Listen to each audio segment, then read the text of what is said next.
You, John Fitzgerald Kennedy, do solemnly swear I, John Fitzgerald Kennedy, do solemnly swear that you will faithfully execute the office of President of the United States that I will faithfully execute the office of President of the United States and will, to the best of your ability, and will, to the best of my ability, preserve, protect, and defend the Constitution of the United States. preserve, protect, and defend the Constitution of the United States. So help you God.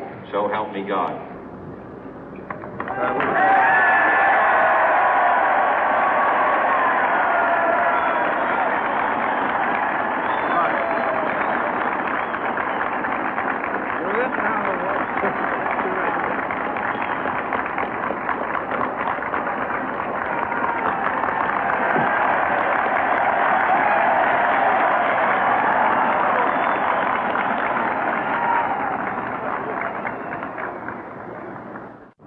Vice President Johnson, Mr. Speaker, Mr. Chief Justice, President Eisenhower, Vice President Nixon, President Truman, Reverend clergy, fellow citizens. We observe today not a victory of party, but a celebration of freedom, symbolizing an end as well as a beginning, signifying renewal as well as change. For I have sworn before you and Almighty God the same solemn oath our forebears prescribed nearly a century and 3/4 ago. The world is very different now, for man holds in his mortal hands the power to abolish all forms of human poverty and all forms of human life. And yet the same revolutionary beliefs for which our forebears fought are still at issue around the globe. The belief that the rights of man come not from the generosity of the state, but from the hand of God.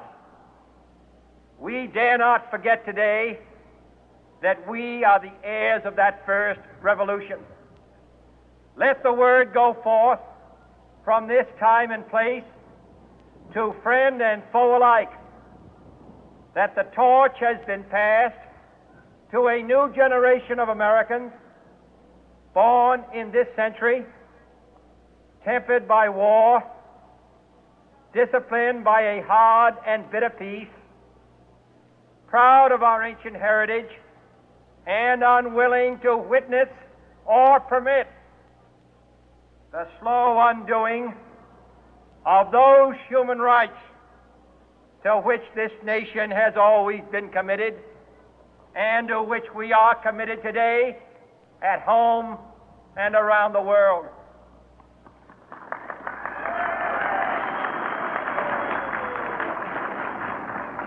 Let every nation know, whether it wishes us well or ill, that we shall pay any price, bear any burden, meet any hardship, support any friend, oppose any foe to assure the survival and the success of liberty.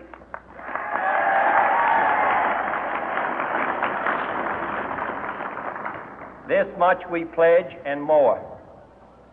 To those old allies whose cultural and spiritual origins we share, we pledge the loyalty of faithful friends.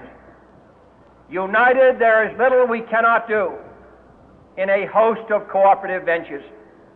Divided, there is little we can do, for we dare not meet a powerful challenge at odds and split asunder. To those new states whom we welcome to the ranks of the free, we pledge our word that one form of colonial control shall not have passed away, merely to be replaced by a far more iron tyranny. We shall not always expect to find them supporting our view, but we shall always hope to find them strongly supporting their own freedom, and to remember that in the past, those who foolishly sought power by riding the back of the tiger ended up inside.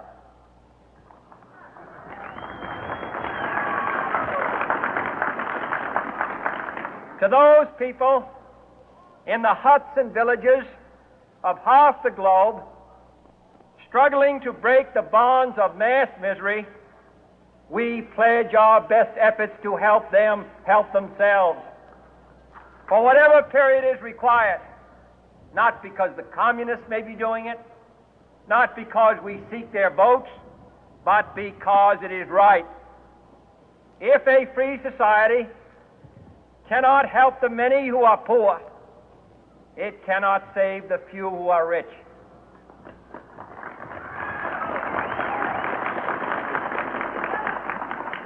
To our sister republics south of our border, we offer a special pledge to convert our good words into good deeds, in a new alliance for progress, to assist free men and free governments in casting off the chains of poverty. But this peaceful revolution of hope cannot become the prey of hostile powers. Let all our neighbors know that we shall join with them to oppose aggression or subversion anywhere in the Americas. And let every other power know that this hemisphere intends to remain the master of its own house.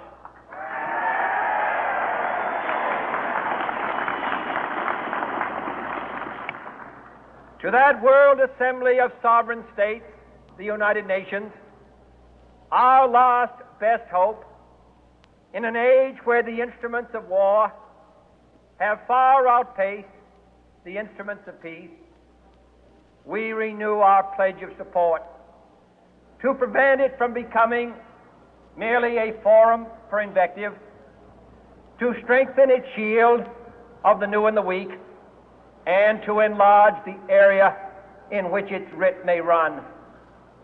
Finally, to those nations who would make themselves our adversary, we offer not a pledge, but a request that both sides begin anew the quest for peace. Before the dark powers of destruction, unleashed by science, engulf all humanity in planned or accidental self-destruction, we dare not tempt them with weakness, for only when our arms are sufficient beyond doubt can we be certain beyond doubt that they will never be employed.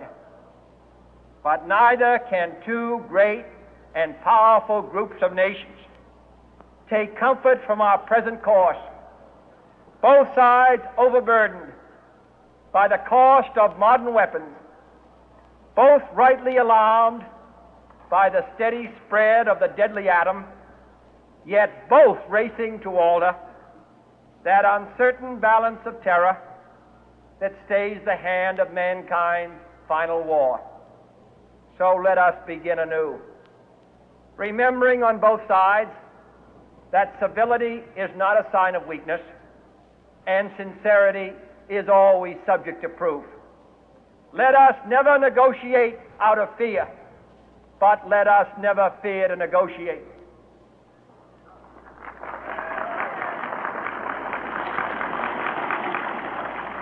Let both sides explore what problems unite us, instead of belaboring those problems which divide us. Let both sides, for the first time, formulate serious and precise proposals for the inspection and control of arms, and bring the absolute power to destroy other nations under the absolute control of all nations.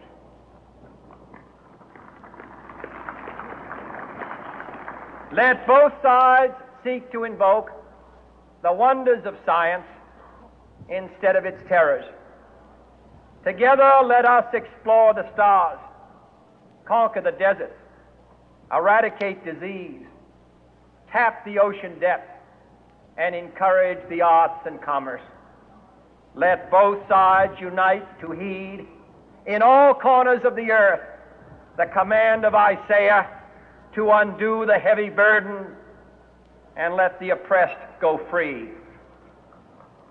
And if a beachhead of cooperation may push back the jungle of suspicion, let both sides join in creating a new endeavor, not a new balance of power, but a new world of law, where the strong are just and the weak secure and the peace preserved. All this will not be finished in the first 100 days, nor will it be finished in the first 1,000 days, nor in the life of this administration, nor even perhaps in our lifetime on this planet. But let us begin.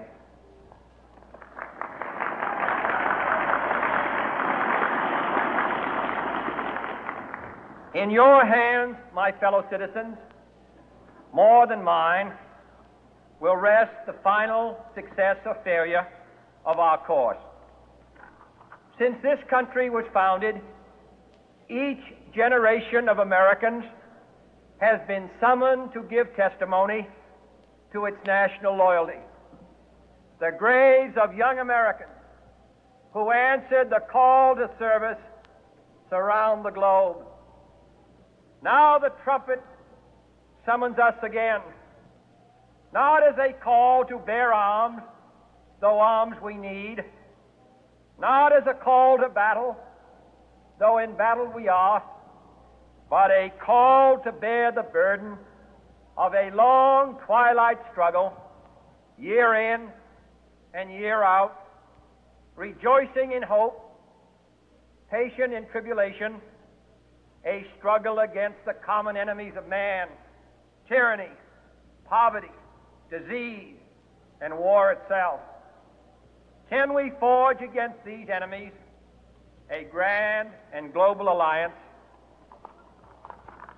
north and south, east and west, that can assure a more fruitful life for all mankind? Will you join in that historic effort?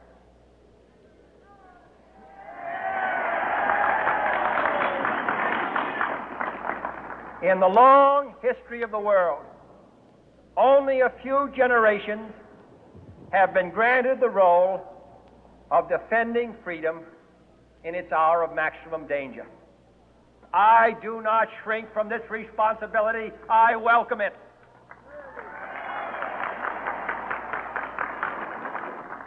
I do not believe that any of us would exchange places with any other people or any other generation. The energy, the faith, the devotion which we bring to this endeavor will light our country and all who serve it. And the glow from that fire can truly light the world. And so, my fellow Americans, ask not what your country can do for you. Ask what you can do for your country.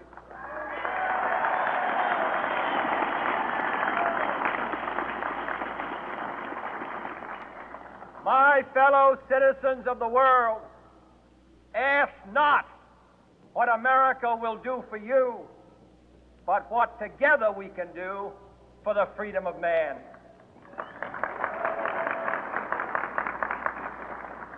Finally, whether you are citizens of America or citizens of the world, ask of us here the same high standards of strength and sacrifice which we ask of you. With a good conscience, our only sure reward